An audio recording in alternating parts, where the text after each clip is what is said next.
मजरी अभोरी के माई मजरी अपने कमरा में बैठी यार। अभोरी जब बाल्यावस्था से किशोरावस्था में प्रवेश किया, माई दुर्गा के बड़ी बरियार विनती आराधना पूजा पाठ करे, विचार करत बा। एक लाइन कवि जी गजल के भाव देते हैं कैसे।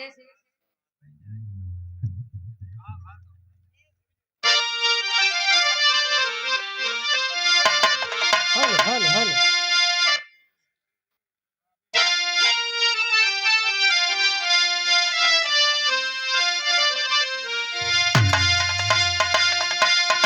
अरे काबे में, अरे काबे में तेरा जलवा, काशी में नजारा है।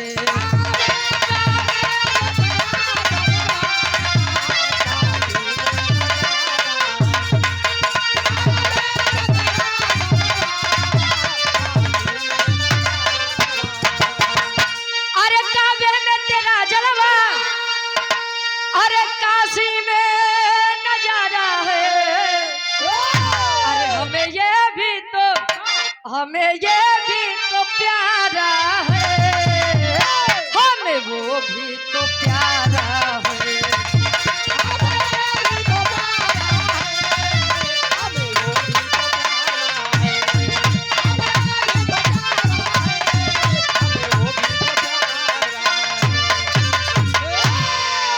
लेकिन कभी का भाव शेर का कोई इलाका नहीं होता। भाव कवि के कैसे।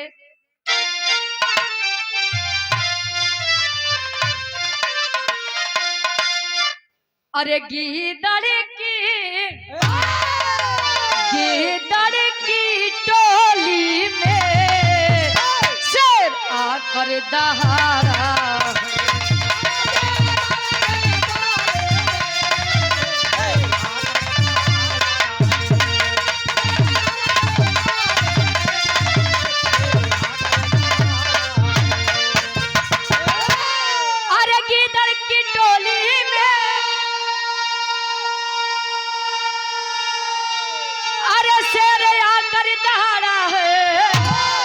अरे चढ़ी गर्दन पे शेरे बबर, पकड़ छाती को फाड़ा है।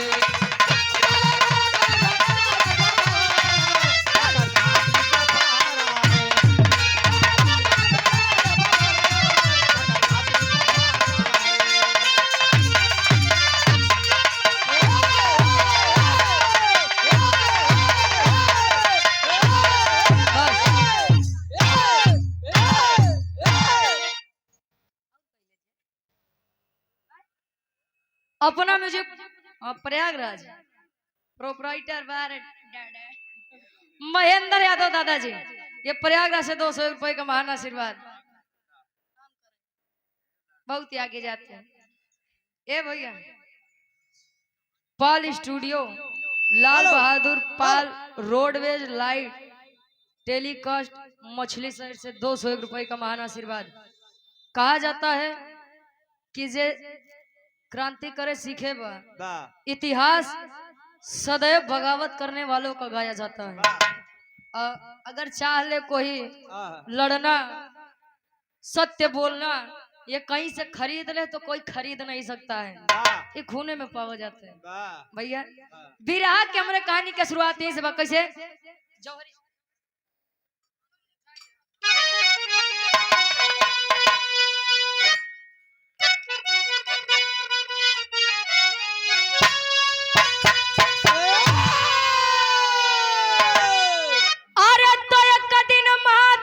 मजरी से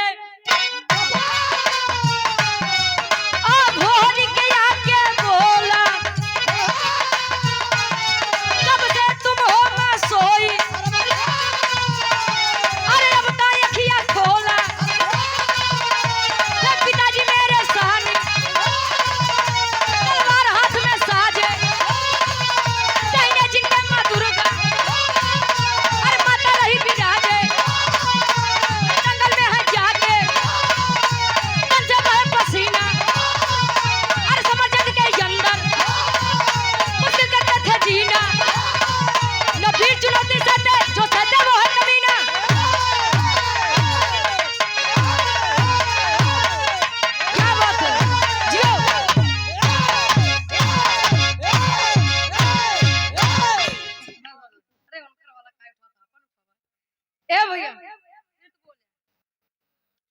का दिन हम और आप श्री गिरजा शंकर लाइन में डाउ से आप बीडीसी साहब डाउ ना उमापुर से आप गार्जियन जी के द्वारा 51 रुपए का महान आशीर्वाद। कहानी के तनी ध्यान दे हमरे बिरहार के शीर्षक बा अब लोरिक के पिंडादान और अभोरिक की शादी। अभोरिक जब बड़ा हुआ माई दुर्गा के शेरा वाली के पूजा आराधना वंदना करे, लेकिन माई दुर्गा प्रसन्न ही ना हो ना तो उसे कभी प्रकट होके उसे बात ही की। अभोरिक माई दुर्गा के सामने बैठ के कहा दो माई ए माई जब भी आपको आवश्यकता पड़ी मेरे पिता वीर लोरिक अपने जंघे का खून पिला करके आपको संतुष्ट किए। गोरेलाल महारूपुर से 51 रुपए का महान आशीर्वाद। ए भैया माई दुर्गा जब प्रकट हुई बता रही है बेटा जब हो रही ऐसा लड़का होए से का फायदा बा, ऐसा वीर होए से का फायदा बा जे अपने बाबू के पिंडा दान नहीं कर सकत। कहे हैं अबे मेरे बाबू के पिंडा दाने नहीं बाबा जाई के माथा मजरी से सारी बात पूछत है माई मजरी बतावत है पिंडा दान। और आप नीजू पटेल टटिहरा से आप 51 रुपए, पप्पू पटेल टटिहरा से आपके द्वारा 51 रुपए आशीर्वाद के छा रही। माता मजरी बताते हैं बेटा ए बेटा कहे का माई का बात बा कहे कि पिंडादान करना होता तो करवा देता, पिंडादान करवाओ खो तो करवाई देता करवा दे। हाँ गौरव कहियो भी रहा लेकिन का करी अभी बात फंसिया छे। ए भैया मजरी जी बताते हैं ना भोरी से केहू पिपरी के राजा सुरपति जोन बा केहू भी पिंडादान करे जाते तो पहले उसे युद्ध कराओ दिन के शुरुआत वो अपने पुरखन के पिंडादान कई के करत है। जब इतनी बतिया वीर अभोरिक सुना गुस्से में लाल हो गया। अपने माई से एक बात कहे माता मजरी से एक लाइन गीत बको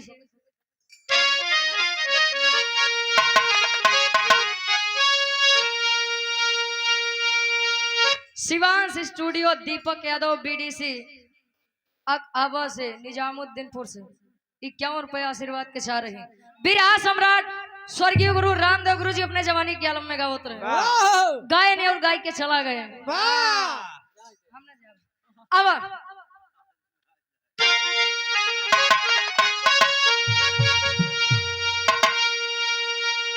अरे तझुलनी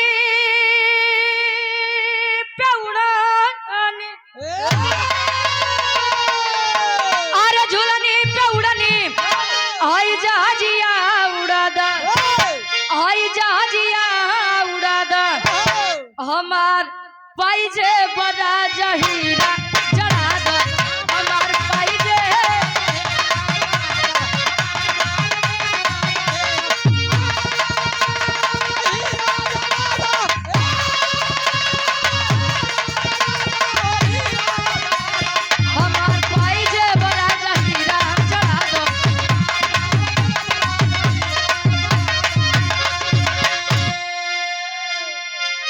लेकिन वीर अभोरी कहता अच्छा तिलक 3 प्रकार के होते हैं। एक तिलक जो हर रोज प्रतिदिन लोग पूजा करके लगा लेते हैं और एक तिलक विजयी तिलक और एक तिलक जाना था कौन जो शादी के पहले चढ़ा थे। अब अभोरी अपने माँ से कहता है का अरे बिरताई क्या हमारे अरे बिरताई क्या हमारे दो तिलकिया लगावा हाई तिलकिया लगावा हमार माई हमके रण में पठावा।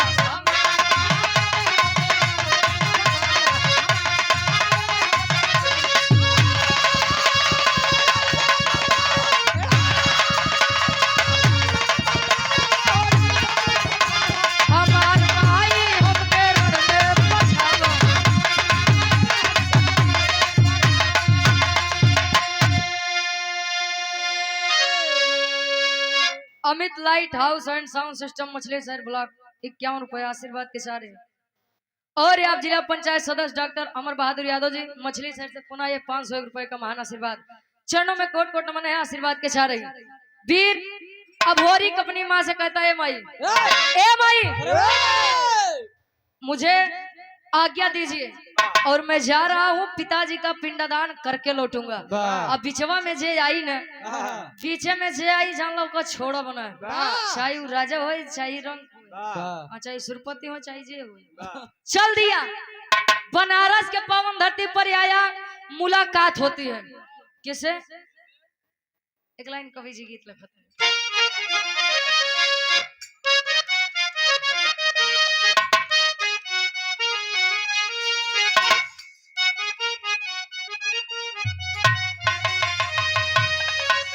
और आप सम्मानित हृदय के गार्जियन जी आप श्री हवलदार पाल जी एडवोकेट आप पूर्व प्रधान ग्राम घिसुआ खुर्द पुनः प्रधान पद के आप प्रत्याशी भी हैं। 101 रुपए का महान आशीर्वाद माई भगवती हर मोड़ पे तरक्की दें। अब दुल्ही कहे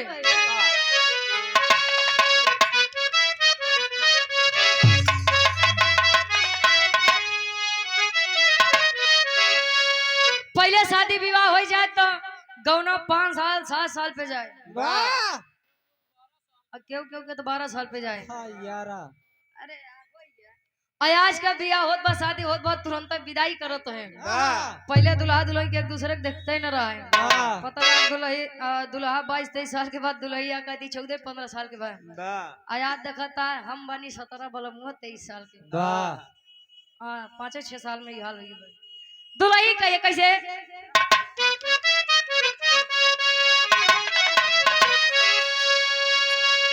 अरे जब से गवनवा के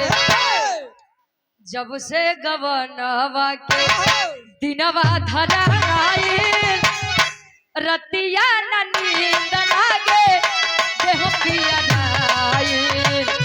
जब से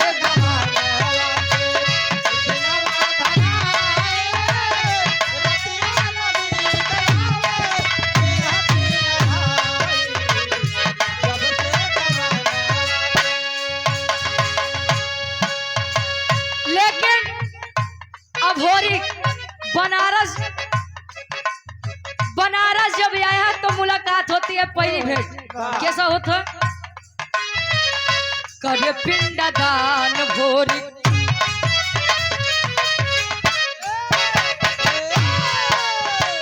करे पिंडदान भोरी बनारस में आया शशिधर पंडा से बात लड़ाया।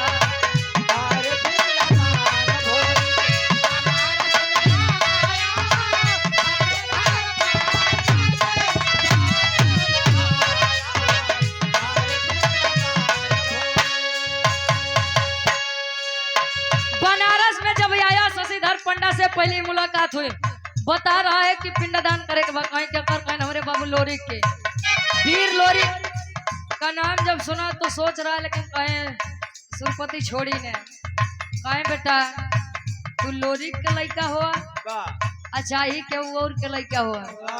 लेकिन यहाँ का एक रिवाज है यहाँ की एक प्रथा है कहीं का शशिधर पंडा अभोरी के समझावे कैसे।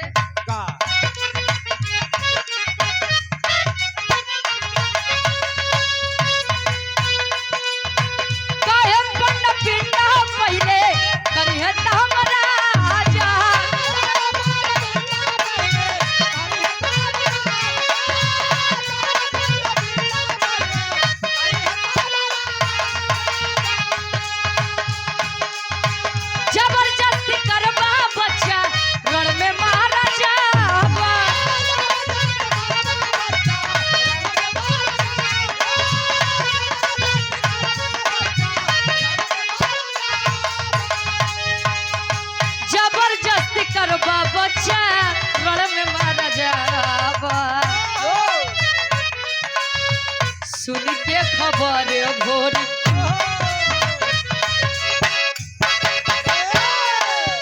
सुन के वचन भोरी तन में गुस्सियाई शशिधर पंडा से बात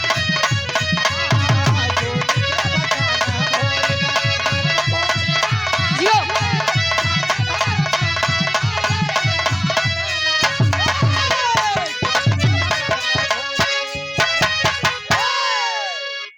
शशिधर पंडा बतावत बा के पिपरी के राजा सुरपति कहन की नियम है वह सुबह सुबह आ करके पिंडदान करता है, उसके बाद ही कोई पिंडदान करता है। और यदि मैं उसके खिलाफ गया, नियम के खिलाफ गया, तो मैं जीना भूल जाऊंगा। कहीं मतलब मार दी यार। इतनी बतिया जब अभोरिक सुने, निकाल लिया तलवार, गर्दन के पास जब सटाया, कहे बोल पिंडदान करवोगे कि न करोगे, करवोगे न करवोगे। अब इतनी बतिया जब शशिधर पंडा सुने, कहे अरे यार आगे कुआं पीछे खाए, कहाँ जाए। कहे अगर एकर बात न मानब तो ई मार दे।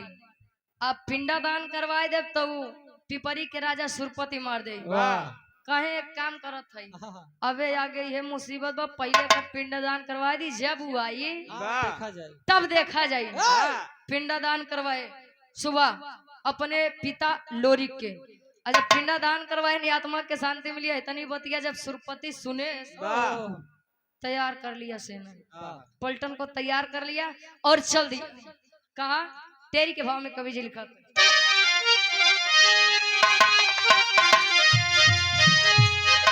अरे जवानी जंगी जूझे जमके, अरे जवानी जंगी जूझे जमके, तो लोरिक पूत भोरिक कहे मिटाऊ हम तेरे हो, हम तेरे हो।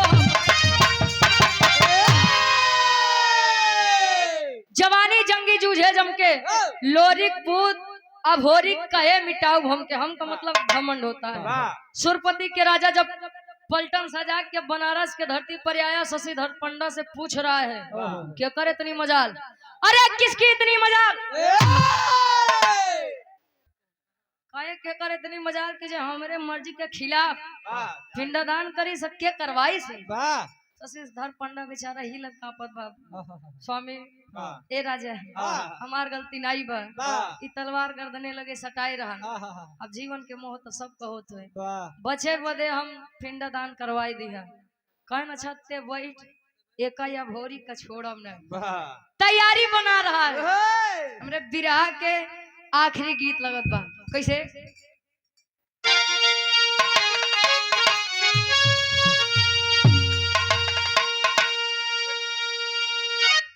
अरे सासु मार तनवा,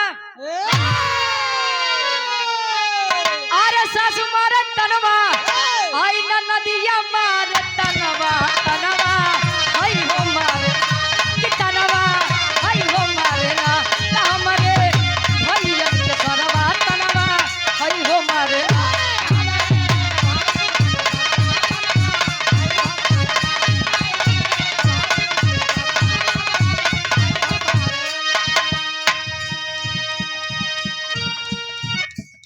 लेकिन वह बालक 21 साल का यह भोरिक तैयार हुआ सेना से लड़ने के लिए। कैसे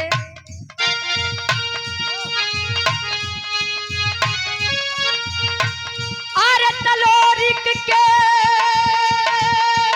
पुतवा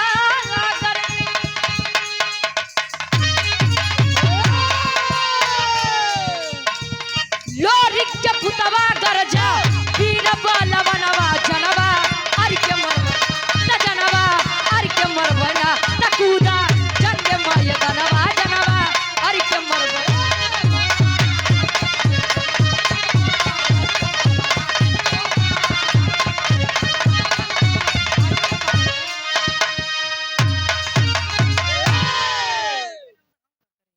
और आप डॉक्टर संजय पटेल जी भावी प्रत्याशी बीडीसी तजा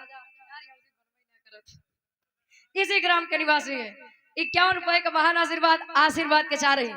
अभोरिक ताजुद्दीनपुर बस अभोरिक चल दिया सुरपति से सामना करने के लिए। सुरपति सैकड़ों की पलटन लिए है, अभोरिक अकेला है।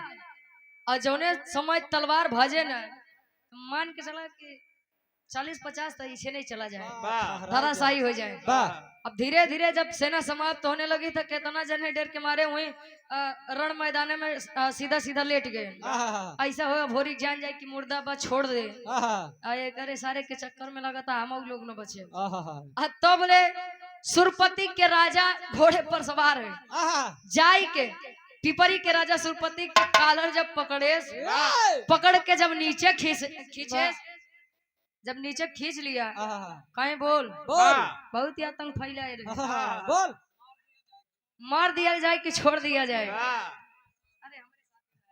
ए भैया अब यार सुरपति के चेहरा पे काली पोत के गधा पे बैठाई के बनारस कैसा कोनो कोना नहीं बचा रहन की अभोरी घुमाए न घुमाई के जब लाई क्या शशिधर पंडा लगे बैठा देखा नहीं है नहीं बड़का वीर बनत रहे।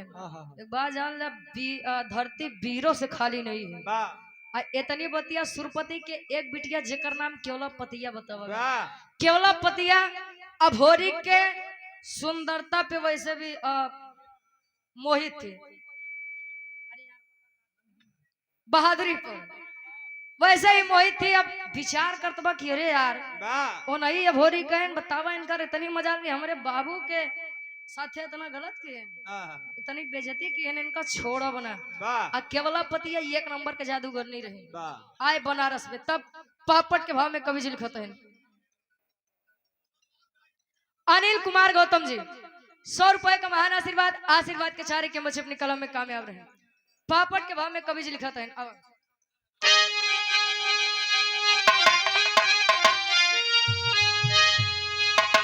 अरे हरिलाल यादव प्रधान जी ग्राम पंचायत ताजुद्दीनपुर विकास खंड मछली शहर जौनपुर से 151 रुपए का महान आशीर्वाद।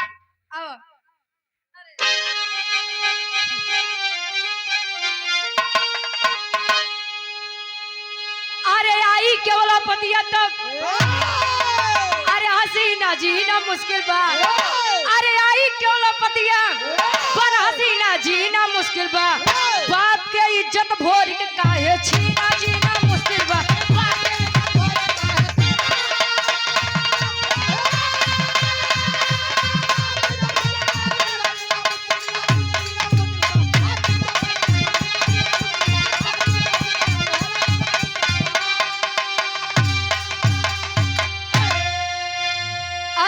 चलाई दिहली सुगना बनाई हो तो पिंजरा में कैद करके अब भवन में लेके आई हो अरे कहे कुंवारी जी अब नहीं तोहरा बिना जीना मुश्किल बा अरे कहे कुंवारी जी अब नहीं तोहरा बिना जीना मुश्किल बा तब बाप के इज्जत भोर के काहे छीना जीना मुश्किल बा।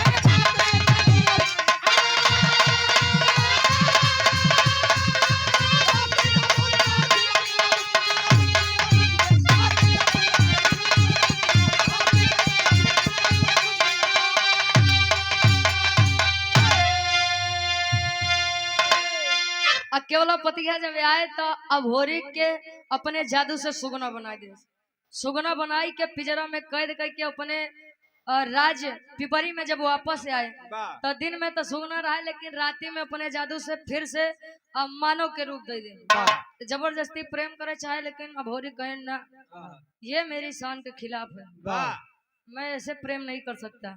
अब धीरे धीरे समय बीतत बा केवला पतिया बस खिसियाए रह जाए कहीं जा दुनिया तरसत बा तो मिलत बा तो कहीं अटकत बा।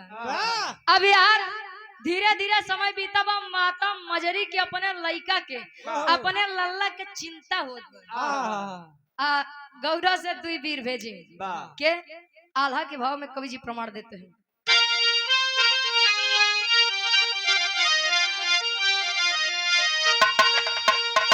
अरे तड़पेली मजरी माता गौर के नगरिया बाबू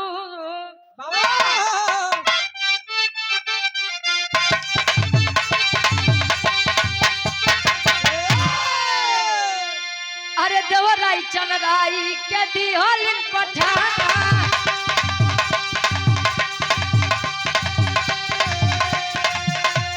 धीरे धीरे आई गईले काशी के धरतिया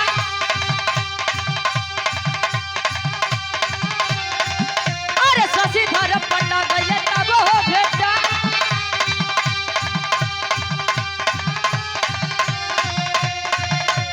लगले बतावे पंडा पूरी खबरिया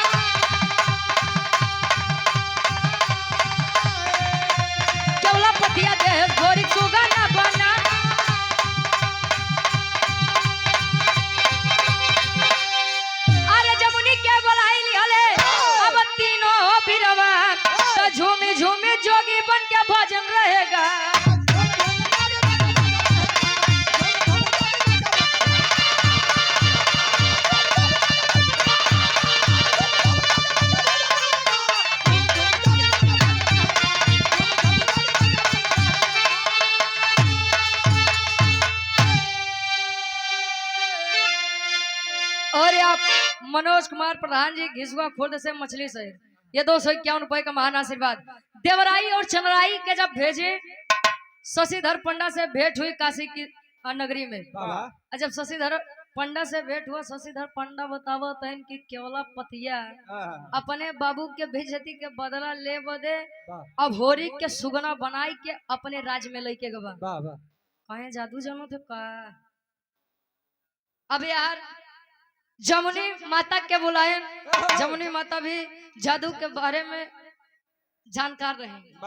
बुलाई के तीनों जने जोगी के रूप रख के देवराई चंद्राई अंदर से तेगा तलवार लिए भजन गावत गावत पहुंचे कहा पिपरी के राजा सुरपति के नगरी में। जब पहुंचे दरबार में भजन गावत है यार केवला पतिया ऊपर से सुनत बा कहे ऐसा तो तोरे प्रेम नहीं जगह हमरे प्रति। चला तनी भजन भाव सुन ले बा के जान जागिन जाए। लई के नीचे आए सुगना जब देखी जमुनी माता जादू से फिर से अब होरी को उनका तन वापस मिला। ऐसे पहले केवला पतिया कुछ कह पावत जमुनी माता अपने जादू से होका गदही के रूप दे दी। जब गदही बना दी तब अब होरी तलवार निकाला और सुरपति के गर्दन पर रखा जाई के क्षमा मांगत बा जमुनी माता से। कैसे आखिरी भाव खड़ी के भाव में कवि लिखत है।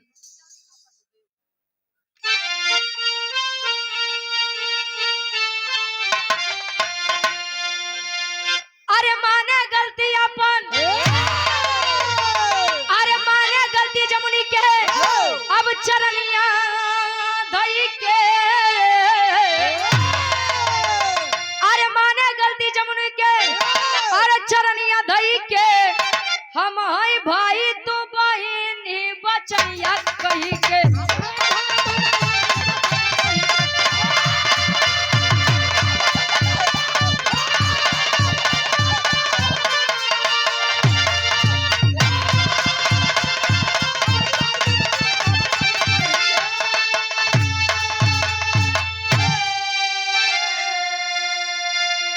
बबलू यादव उर्फ राजा भैया बीडीसी प्रत्याशी वार्ड नंबर 29 उमापुर से कहे हम हई भाई तू बहिनी बचनिया कह के जमुनी माता लगे पहुंचे कहे दीदी ए माफ कर दे आज के बाद गलती न होई। कहे ठीक बा यार। अब होरी गर्दन पे तलवार जैसे रखे अब ऐसे ने कहे के छोड़ब ना। यही के चक्कर में इतना हमका ताम झाम करे के पड़ा। यही के चक्कर में इतना दिन सुगना बन के रह के पड़ा। केवल यही के चक्कर में माता जमुनी समझावत नहीं बेटा वो अपनी गलती मान रहा है। अजय अपन गलती मान ले ओका माफ कर दे के चाहिए। कहीं माफी कम एक शर्त दे कहीं कवन कहीं एकर जोनी बिटिया बा केवला पतिया वही से हमार शादी करवा दे।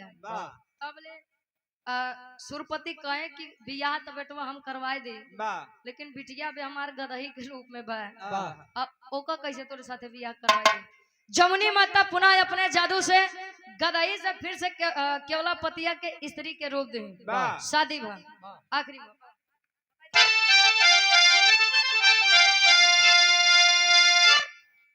केवला पतिया और अभोरी की शादी हुई। अभोरी और केवला पतिया अपने गढ़गौरा में वापस आए। धीरे धीरे समय बीता। दोनों में एक बच्चा जन्म लेता है दोनों के संयोग से। और लड़किया के नाम शिव भोरिक बताया गया। वीर लोरिक के लड़का वीर अभोरिक, अब वीर अभोरिक के लड़का शिव भोरिक। विराह के शीर्षक रान आखिरी में खानदान के परिचय। गुरु बिहारी गुरु गणेश गुरु रामलाल वर्मा का